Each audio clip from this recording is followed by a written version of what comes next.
In this video, I want to share with you a recent situation that I was going through where I was feeling really burnt out and how I very paradoxically managed to heal that burnout. Also, the lesson I took away from this and maybe the lesson that can help you if you're going through something similar. Without any further ado, let's get started.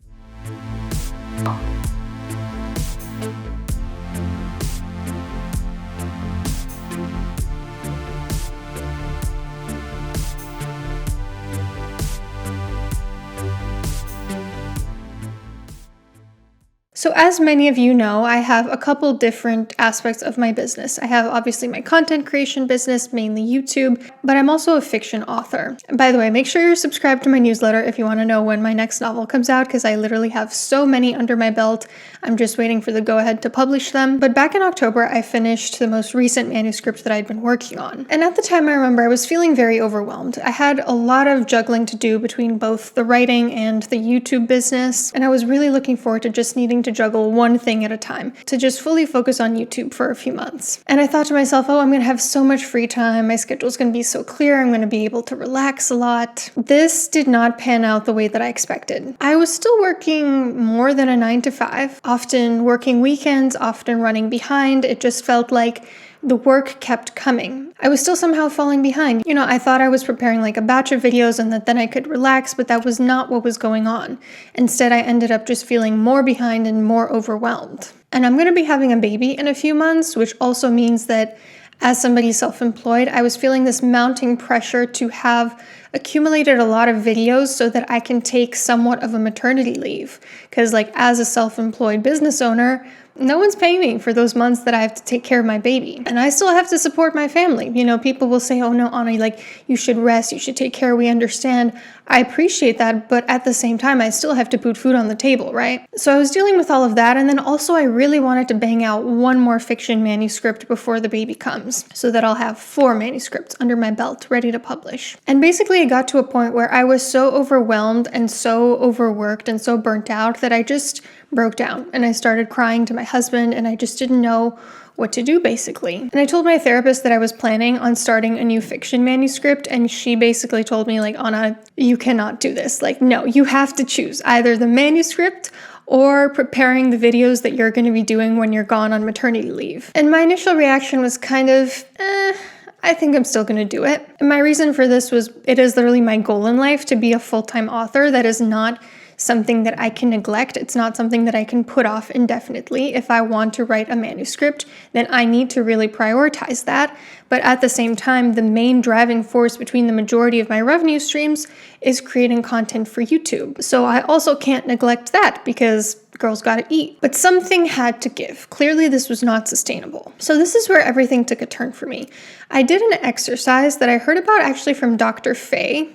It's an exercise where you jot down on one piece of paper your current schedule and then on another piece of paper your ideal schedule. And so I did that, and I realized, looking at the difference between the two schedules, there were a few things that I needed to change. I wanted to rededicate my mornings to writing. So 9 to 12 writing time. That's personally when I feel most clear-headed. That's before I get the brain scramblies, as I call them. So that was the first decision. I said, no more YouTube in the morning. Mornings are only for focusing on writing and editing. I'm going to keep 12 to 12:30 my lunch break. I need to somehow speed up my lunch breaks. I need to start getting pre-made meals because I basically don't have the time to cook right now. And then 12:30 to about 3:30 or 4, I work on YouTube, work out right after YouTube, and then finish early. Be done with everything that I have to do before 5 so that I can relax a little. And then I realized also I need to stop doom scrolling.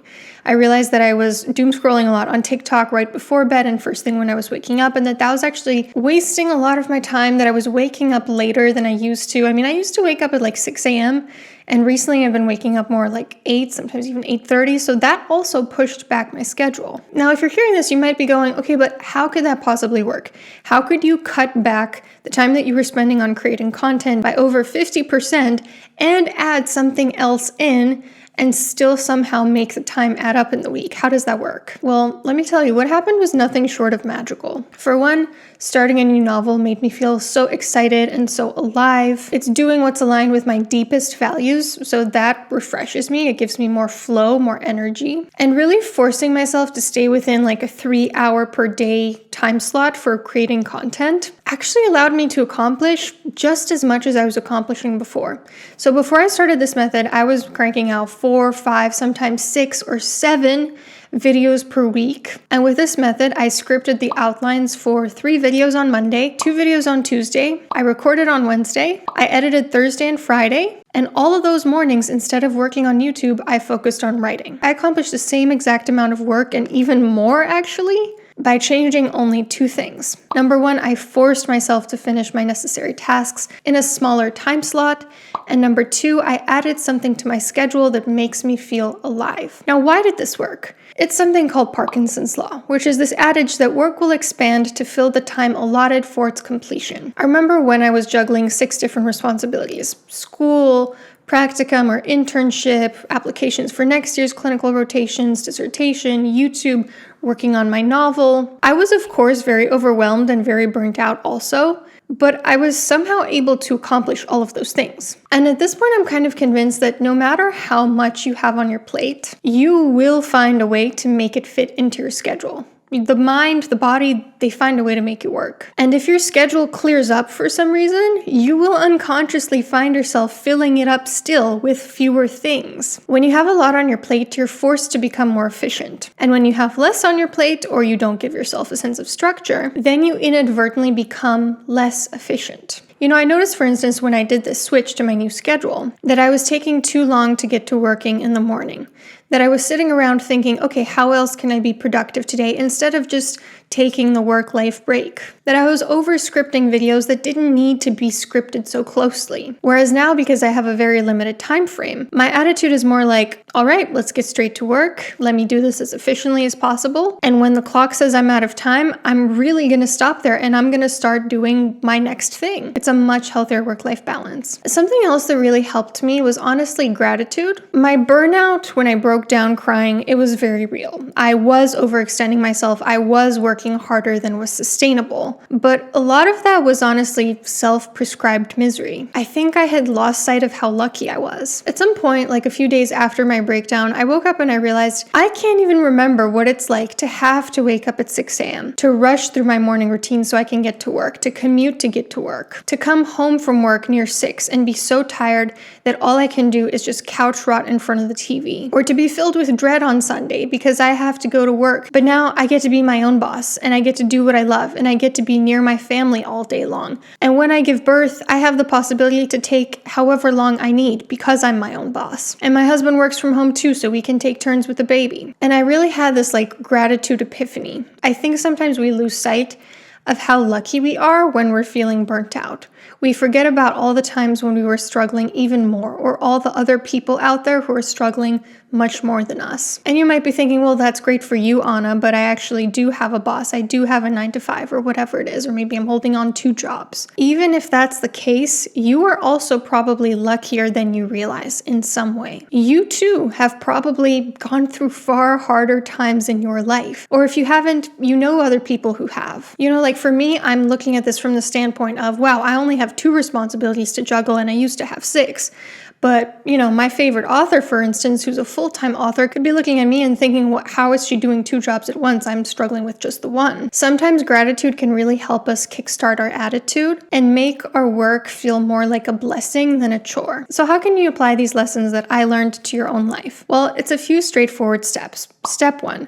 Create your current schedule versus your ideal schedule. And in your ideal schedule, I want you to add something that makes you feel alive, something that is most aligned with your life mission. For example, maybe you really enjoy soccer. Maybe for you, that just means adding a couple days a week when you play soccer with your friends. Or maybe it's creating music. Maybe that's what you need to add to your schedule. Or maybe starting your side hustle. And if possible, if your schedule allows for it, try to prioritize this first. Try to really start with this first. Or alternatively, if that's not possible, determine what time works best for you. So like I said, for me, I'm the most productive and the most clear-headed first thing in the morning. So that is when I want to dedicate my time to writing. And in addition to adding something to your schedule, I also want you to trim down the amount of time you allot yourself for tasks that you have to do. Basically, give yourself a very strict time slot. Step 2. Identify what needs to change to implement your ideal schedule. Do you need to cut out bad habits? Do you need to make it easier for you to initiate tasks? Are there things that you can maybe delegate?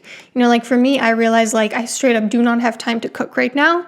And so my husband and I talked about, okay, let's get some meal plans. Let's get those prepaid meals delivered to our house so that we don't have to think about food. Or once the baby comes, I think we're going to need to hire a house cleaner once a week because that takes a couple hours. And in the US, we wouldn't have been able to afford that, but here it's actually quite affordable. So that might be something that we do need to delegate. And then step 3 is implement your new schedule and watch how you are more efficient, more fulfilled, less burnt out, and how you have better work-life boundaries. And then step 4, practice gratitude. Ask yourself, in what way is my schedule somebody else's dream schedule? In what way do I have it actually so good? Instead of always thinking about things could be so much better.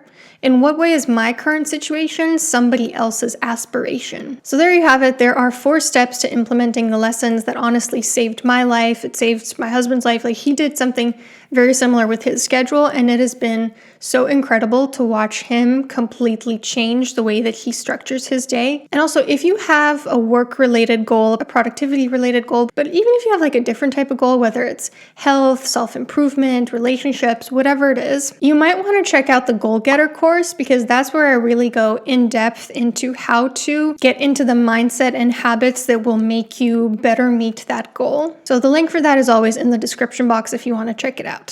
Anyway, I hope that this video was helpful for you. I'll see you later and hope you have a great rest of your week.